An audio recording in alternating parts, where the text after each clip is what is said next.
बच्चों के एग्जाम खत्म हो रहे हैं और बच्चे अब नए नए ऑप्शन तलाशेंगे, लेकिन उन्हें घबराना नहीं है, उन्हें डरना नहीं है, उन्हें सीधा आना है वेस्टर्न ओवरसीज पर। और क्यों खास है वेस्टर्न ओवरसीज, ये हम आपको बता देते हैं।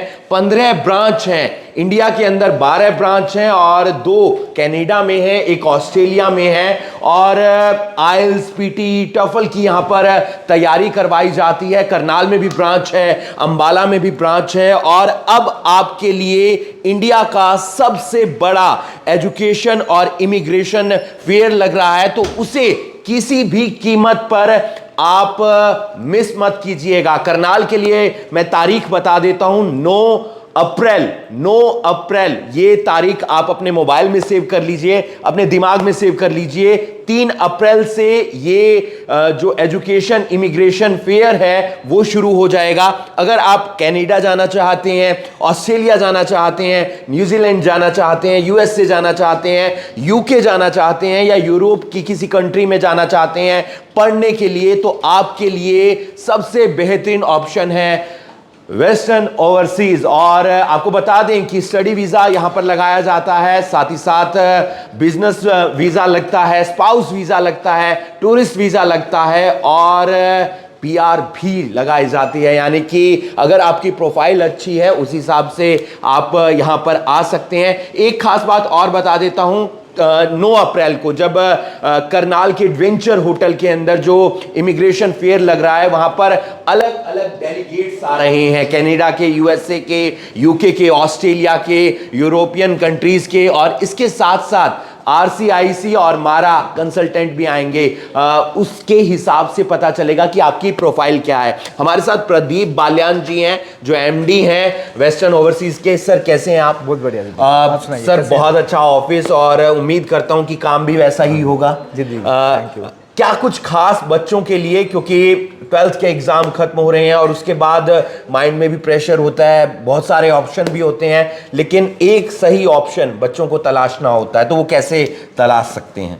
देखिए, सबसे बड़ी प्रॉब्लम यही है, खासकर नॉर्थ इंडिया में हर एक स्टूडेंट जाना चाहता है लेकिन अच्छी तरीके से गाइडेंस नहीं मिलती। सिस्टम ऐसा है कि मेजॉरिटी ऑफ द स्टूडेंट्स के पास डॉक्यूमेंट कंप्लीट नहीं होते जी, और इस कारण से हाई कमीशन कहीं ना कहीं फेड अप है नॉर्थ इंडिया को लेके। अभी रिसेंटली न्यूज़ है, आपको पता भी होगा कि ऑस्ट्रेलिया की बहुत सारी यूनिवर्सिटीज़ ने नॉर्थ इंडिया से बच्चा ही लेना बंद कर दिया। अगर कनाडा की बात करें, अभी 700 स्टूडेंट डिपोर्ट हुए हैं। रीजंस क्या हैं? रॉन्ग कंसल्टेंट उन्होंने चूज़ किया, that's the reason. Academic document complete नहीं थे, फंड कंप्लीट नहीं थे, ठीक है, आईटीआर इनकम टैक्स रिटर्न ठीक नहीं थे, रिलेवेंट कोर्स में एडमिशन नहीं कराया। ये सारी की सारी चीज़ें कहीं न कहीं बच्चों को परेशान करती है जी। तो इसी चीज़ को देखते हुए आज की डेट में नॉर्थ इंडिया कहीं ना कहीं ब्लैक लिस्ट की तरफ जा रहा है। यहाँ कुछ अच्छे कंसल्टेंट्स भी हैं, ऐसा नहीं कि हर एक ख़राब कंसल्टेंट है। बहुत सारे बच्चे के दिमाग में ये भी है कि पैकेज बेस्ट जी, सब कुछ आफ्टर वीज़ा। तो स्टूडेंट वीज़ा पे आप जा रहे हो, पैकेज का मतलब क्या? 5-7 लाख रुपए क्यों एक्स्ट्रा खर्च रहे हो? तो जब एक बच्चा 5-7-10 लाख रुपए एक्स्ट्रा खर्चेगा तो पढ़ेगा थोड़ी। वेस्टर्न ओवरसीज के पास बच्चे क्यों आए? कोई भी जाना चाहता है बिजनेस वीजा पे, टूरिस्ट वीजा पे, कुछ भी है, तो वो आपके पास क्यों आए? मार्केट में तो बहुत सारे ऑप्शन हैं। बहुत सारे हैं, जाना चाहिए, हर किसी के पास जाना चाहिए। स्टूडेंट को तो मैं यही कहूँगा कि किसी कंसल्टेंट के पास जा रहे हो, जाओ, साथ साथ में आप 5-7 कंसल्टेंट के पास जरूर घूमो and then try to find out which one is the best one. Western overseas क्यों? 18-20 साल से मैं इस फील्ड में हूँ, मेरा फैमिली बिजनेस है। माई फादर, माई ब्रदर्स और मेरे कजन्स, मेरे nephews, my wife, everyone is involve in this business. We are RCIC regulated Canadian immigration consultant. हमारे पैनल पे मारा भी हैं, क्वालिफाइड में एक कंसल्टेंट हूँ हर एक कंट्रीज़ के लिए। किसी भी कंट्री को उठा ले, हर एक कंट्रीज़ के डायरेक्ट टाइप्स हैं और यहाँ पे transparent, neat and clean services दी जाती हैं स्टूडेंट्स को। हमें नो कहने की कैपेसिटी है। ज़रूरी नहीं है कि हर एक बच्चा जो मेरे ऑफिस आएगा उसको मैं पकड़ूंगा या उसको कहूँगा कि तो तेरी फाइल लग जाएगी। नो, हम 2 बातें हैं यहाँ पे, चाहे तो एम्बेसी की नज़रों में ठीक रहें या स्टूडेंट की नज़रों में ठीक रहें। हमें एम्बेसी की नज़रों में पहले ठीक रहना है क्योंकि उसी के बाद वीज़ा वहीं से लगना है। तो सारी क्वालिफिकेशन है, मोर देन 700 यूनिवर्सिटीज़ कॉलेज के टाइप्स हमारे साथ। तो इन सब चीज़ों को देखते हुए हम एक अच्छा नंबर्स करते हैं, चाहे आईएलटीएस की बात करो, पीटी की बात करो, टफल की बात करो, या फिर रियलिटी टेस्ट की बात करो, या ओवरसीज एजुकेशन की बात करो। रियलिटी टेस्ट की आपने बात की, क्या खास रहता है रियलिटी टेस्ट में? मतलब मैंने उसकी चर्चा बहुत सुनी है, ऐसा क्या करते हैं कि बच्चों के अंदर कॉन्फिडेंस है वो बूस्टअप हो जाता है एकदम? जी जी, देखिए कोई भी एग्ज़ाम होता है, बच्चे को फियर, फोबिया, एंजाइटी, नर्वसनेस मारती है, एग्ज़ाम में परफॉर्म नहीं कर पाता। तो तकरीबन 5-6 साल पहले हमने ये रियलिटी टेस्ट स्टार्ट किया था और we are the pioneer for the same. तो बच्चे क्यू में लग के, लाइन में लग के इस टेस्ट को देते हैं। हम सेम इन्वायरमेंट देते हैं जो आईडीपी पहले ब्रिटिश काउंसिल होता था, और पियर्सन है पीटी के लिए, या फिर ईटीएस है टफल के लिए। तो सेम वेन्यू बुक होता है, सेम रिसोर्सेज यूज होते हैं, और उस सारा इन्वायरमेंट वही मिलता है जो फाइनल एग्जाम में होता है। तो बच्चा जब इससे निकलता है तो स्टूडेंट का फाइनल एग्जाम में 1 से 2 बैंड स्कोर बढ़ जाता है। यहाँ तो आधे बैंड पे बच्चे का वीज़ा रिजेक्ट हो जाता है, 6.5 बैंड है, लेकिन एक मॉड्यूल में अगर 5.5 बैंड रह जाते हैं तो बच्चे के 6 नहीं बनते, तो बच्चा एलिजिबल नहीं होता। तो यहाँ तो मैं श्योर करता हूँ कि जो बच्चा रियलिटी टेस्ट में जाएगा, उस रियलिटी टेस्ट में बच्चे को बैठने के बाद 1 से 2 बैंड का स्कोर बढ़ जाना है। तो मैं बता रहा था कि भाई वाई वेस्टर्न ओवरसीज, तो इन सब चीज़ों को देख के हम बड़े फेड अप हैं जो चीज़ें ये हो रही है नॉर्थ इंडिया में। तो हम टाइम टू टाइम इस टाइप की एजुकेशन फेयर लगाते हैं। तो ये एजुकेशन फेयर एक बहुत बड़ा चांस है स्टूडेंट्स के लिए, स्टूडेंट्स के पेरेंट्स के लिए, कि वो हमसे मिले, बात करें, यूनिवर्सिटी कॉलेज के नुमाइंदों से मिले, डेलीगेट से मिले। मैंने कनाडा से RCIC बुलाए हैं, रेगुलेटेड कैनेडियन इमिग्रेशन कंसल्टेंट, जो एलिजिबल है टूरिस्ट वीज़ा के लिए, जो सिर्फ एलिजिबल है PR के लिए, जो सिर्फ एलिजिबल है आपको गाइडेंस देने के लिए बिजनेस वीज़ा के लिए। सेम फॉर ऑस्ट्रेलिया मारा बुलाए हैं।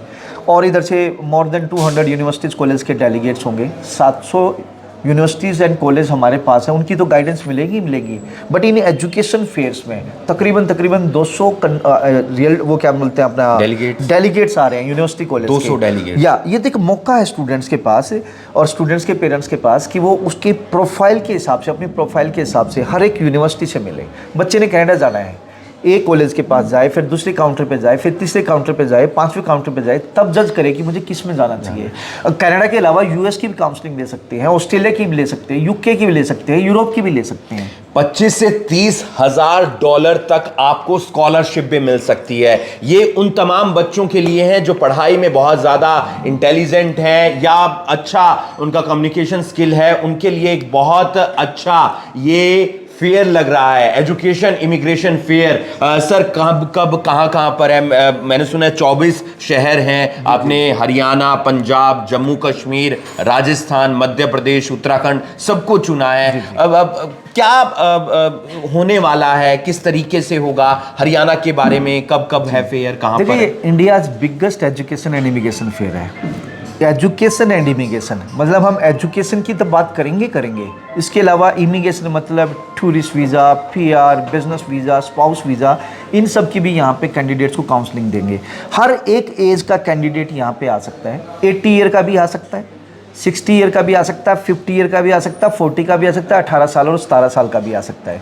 मतलब उसकी प्रोफाइल के हिसाब से बताएंगे कि आप स्टूडेंट वीज़ा के लिए एलिजिबल हैं। स्टूडेंट वीज़ा के लिए तो कौन सी यूनिवर्सिटीज़, कौन से कॉलेज के लिए, कौन सा फिर प्रोग्राम बात करेंगे। यस ऐसे ही कि भाई आप टूरिस्ट वीज़ा पे जाना चाहते हो तो टूरिस्ट वीज़ा के लिए, ऐसे ही अगर बिजनेस वीज़ा पे जाना चाहते हैं तो आप बिजनेस वीज़ा के लिए एलिजिबल हैं, तो कौन से प्रोविंस के लिए एलिजिबल हैं, कितनी आपको इन्वेस्टमेंट करनी पड़ेंगे, कौन सा आपको बिजनेस मिल सकता है। ऐसे ही आपके अगर आप PR के लिए अप्लाई कर सकते हैं, PR के लिए अगर आपके पॉइंट बनते हैं तो PR की बात होगी।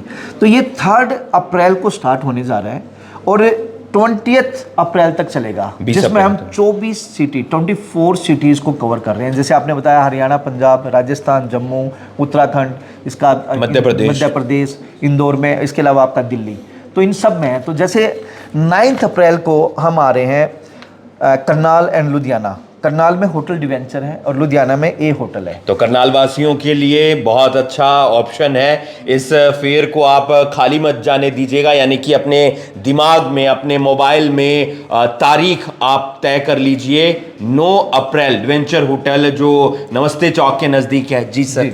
इसके अलावा मैं थोड़ा सा बता देता हूँ, 3 अप्रैल को से स्टार्ट हो रहे हैं। जैसे 3 अप्रैल को अमृतसर सिरसा है, 4 अप्रैल को जलंधर हिसार है, 5 अप्रैल को पटियाला जींद है, 6 अप्रैल को बठिंडा यमुनानगर है, 7 अप्रैल को अम्बाला जम्मू है, 8 अप्रैल को कुरुक्षेत्र गुरदासपुर, 9 अप्रैल को करनाल एंड लुधियाना है, 10 अप्रैल को सोनीपत एंड संगरूर है, 11 अप्रैल को न्यू दिल्ली है, 12 अप्रैल को रोहतक एंड कैथल है, 13 अप्रैल को चंडीगढ़ है, 14 अप्रैल को श्री गंगानगर एंड देहरादून, 16 अप्रैल को जयपुर और 20 अप्रैल को इंदौर है। सोनीपत और दिल्ली का एक बार फिर से बता दीजिए आप। 10 अप्रैल को हम सोनीपत आ रहे हैं सागर रेस्टोरेंट सुभाष चौक पे, और 11 अप्रैल को न्यू दिल्ली है होटल द रॉयल प्लाजा, और इसके अलावा 12 अप्रैल को रोहतक है अपना होटल रिवोली, और 13 अप्रैल को चंडीगढ़ है, ये भी बहुत ज़रूरी है, होटल अरोमा सेक्टर 22-22C में ये होने जा रहा है। इसके अलावा कुछ और जानकारी तमाम स्टूडेंट्स को जो अब +2 करके जा रहे हैं, तैयारी कर रहे हैं, जी। और भी जो बच्चे हैं उनको कोई संदेश जो आप देना चाहें? देखिए, जो इस फेयर में आएगा उसके लिए कुछ न कुछ है सबके लिए।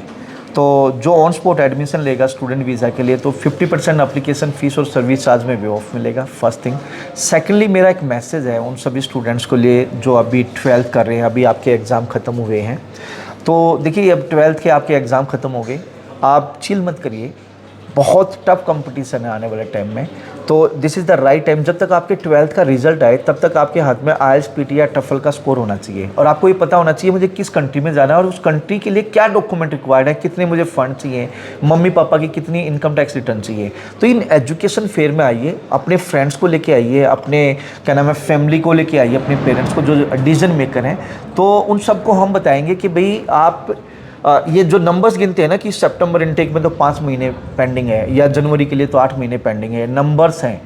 अभी सितंबर के बहुत सारे कॉलेजेस की तो सीटें भी फिल हो चुकी हैं, जैन के लिए भी हम अब से ही वीज़ा ले रहे हैं। तो कहने का मतलब है, डोंट टेक द रेस्ट। जिस दिन एग्ज़ाम खत्म हुए नेक्स्ट डे हमारे पास आइए, इन फेयर में ज़रूर आइए। फेयर में हम आपको बताएंगे IELTS PT और टफल की कैसे कोचिंग लेनी है, वहाँ इंडस्ट्री के और बेस्ट टीचर्स होंगे जो आपको बताएंगे how to get the 9 band perfect preparation. Secondly, study visa के लिए हम आपको काउंसलिंग देंगे, कौन सी यूनिवर्सिटीज़ कौन सा कॉलेज, और आपको चेकलिस्ट दी जाएगी। इसके अलावा अदर वीज़ा की जो बात की, तो यहाँ पे RCIC मेंबर आ रहे हैं कनाडा से, और मारा कंसल्टेंट आ रहे हैं जो आपको बताएंगे कि आप किस तरीके से पर्टिकुलर कंट्री में आप सेफली जा सकते हैं। बहुत बहुत शुक्रिया सर, बहुत अच्छी जानकारी आपने दी, और मिस मत कीजिएगा, ये फेयर आपके लिए एजुकेशन फेयर है और साथ ही साथ इमिग्रेशन फेयर भी है, और इसका फायदा आपको उठाना है। 9 अप्रैल को करनाल में है, सोनीपत है, उसके बाद रोहतक में है, दिल्ली में है, चंडीगढ़ में है, और वेस्टर्न ओवरसीज एक बेहतरीन नाम, 20 सालों से लोगों का विश्वास भरोसा जुड़ा हुआ है। स्टडी वीजा पर जाना चाहते हैं, टूरिस्ट वीजा पर जाना चाहते हैं, बिजनेस वीजा, स्पाउस वीजा पर जाना चाहते हैं, या PR आप करवाना चाहते हैं, तो 9 अप्रैल वाला किसी भी कीमत पर आप एजुकेशन और इमिग्रेशन फेयर को छोड़िएगा मत, आइएगा जरूर, और बने रहिए करनाल ब्रेकिंग न्यूज के साथ। नमस्कार।